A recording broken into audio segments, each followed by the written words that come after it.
I've spoken at length with President Loesch of South Korea. He came to Washington of late. Well, I think we found the reason why Joe Biden decided to leave early, and it wasn't to negotiate, air quotes, for the debt ceiling, which never happened. I think it was maybe because of that. President Loesch. That's not the wrong person, dude. No. Welcome back to the program. Dana Loesch here with you. Bottom of this third hour. I brought him on. I wanted to get his thoughts on G7 because we were kind of joking. He has zero expectations, and I wanted to find out whether or not those were met. But I had to get his response to that soundbite. That was one of many fun ones from Joe Biden today. Our very good friend, Steve Yates, who is so gracious to be on with us most Mondays. He is the senior fellow at America First Policy Institute and also the chair of the China Policy Initiative. You can follow him on Twitter at YatesComs. My friend, I just your little, you smiled ever so snidely when we played that for you and mentioned that on break. Oh, my. Well, yes, I did have expectations that were less than zero, and I think they were met. The usual gathering of G's, and everyone gets together and pretends that we're all in agreement here. The president went really overboard on saying that everyone is so unified on standing up to China. Oh, you mean the way they're unified on standing up to Russia while still doing deals with Russia? Well, it turns out they're just the same in standing up to China while still doing deals with China. And so there was that sort of pretense that we knew going in. And the Chinese knew it well enough that they issued their response like a day before the G7 issued their communique. Yeah. And so it all worked perfectly for China on that. But my goodness, we have a president who misidentifies his counterparts by name.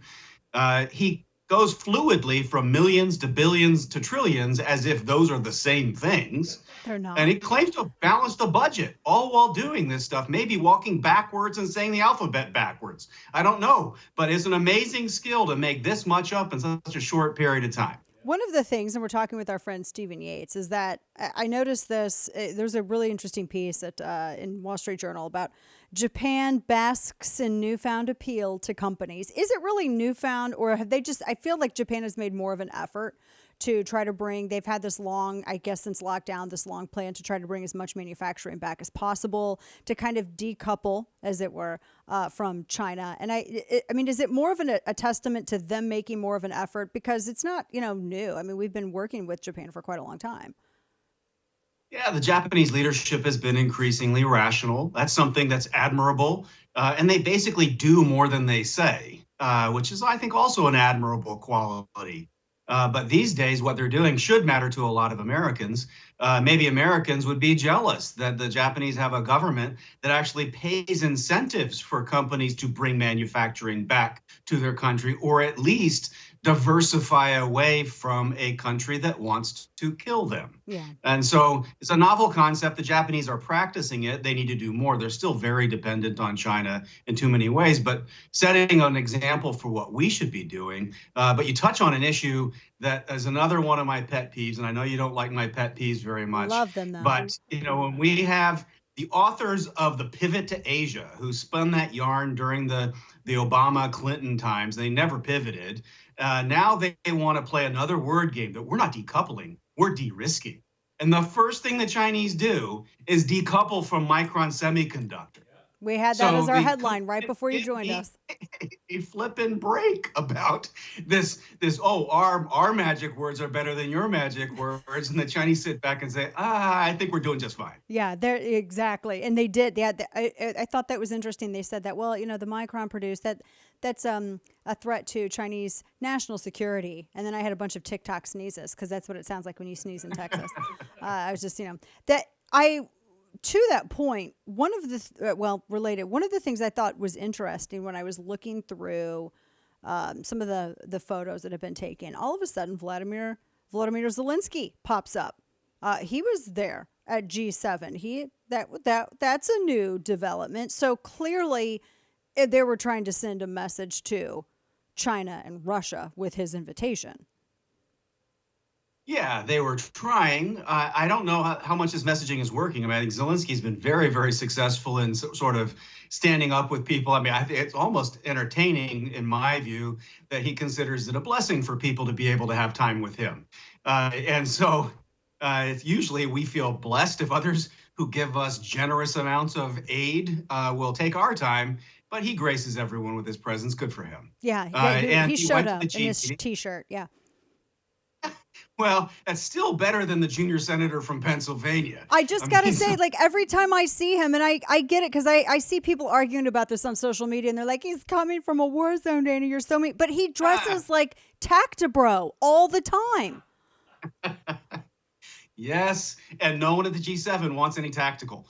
I mean, this was all suits and pinky extended tea time. This is not a time to talk about combat because we're going to make the world peaceful because everything's okay. Diplomacy is going to work. Mm-hmm. Yeah. Well, they said that they're going to crack down on inappropriate transfers of tech, but yet, as much as they talked about the concerns that they have with China, I was looking at this headline that I had. Biden says that he sees a shift in ties with China shortly. It's a G7 takes a stand against economic coercion. No one actually cut the cord. No, the only one that's even coming close is Japan, the host.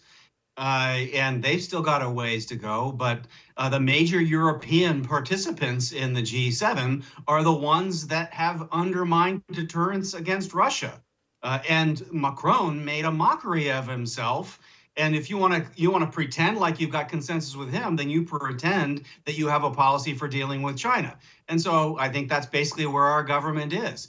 They're playing word games. This is basically President Biden taking word salad global and just sort of saying stuff over and over as if it's going to be true. It's an old Marxist trick. I think it works better for the Marxists in China than it does for those in the United States. Yeah, and speaking of that, I want to bring this up here because again, Wall Street Journal piece, very interesting. China's Xi Jinping mimicking Mao's crisis response in this indoctrination drive.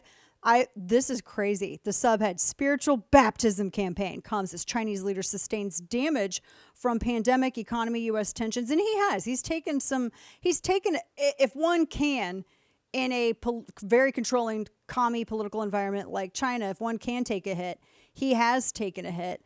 But now they're his crisis response is to adopt Maoism, his techniques. Tell me about this, because spiritual baptism campaign. Well, it's always funny when atheists talk about spiritualism. Right. And so here we've got the top commie atheist talking about a spiritual campaign. You can be pretty sure it's followed by a whole lot of political applesauce. And so he's basically, it's more indoctrination and control. He was clever enough to basically either kill, imprison, or attack with corruption charges any rival to him, so that if he's going to weather any kind of a political storm, there isn't anybody really ready in the wings to take his spot. So he's very bulletproof at the moment when it comes to domestic challenges. They, of course, have the most advanced surveillance state ever known to man, so no one's sneaking up on him domestically. So it's really sad for the Chinese people, but all the more reason for alleged real world leaders to speak clearly about human rights. Why didn't, say, the representative to the United Kingdom speak about a British citizen who's a political prisoner in Hong Kong right now? Why don't these things ever seem to come up? And we don't even speak the truth about China suffering with a demographic challenge, with other problems going on in their economy. We just assume it's all smooth sailing for them. So it's not a serious approach to China by our leaders, sadly, but Xi is very determined to engage in conflict. I hope it's not war, but he's definitely aiming to take us down a notch, and he's laughing his way to the bank right now. It would have made more, to your point, talking with our friend Stephen Yates, I think it would have made a bigger point to have Jimmy Lai's son there attending, or as a guest, bring him as a guest, and include him in the photos. That, to me, I think would have sent a way stronger message to China than what they did. That we did things like that in the Cold War. People are allergic to calling this a new Cold War, but It they've is. declared it against us, and we should be responding appropriately. And yes, that kind of symbolism, I mean, that's really his son, so it'd still be telling the truth.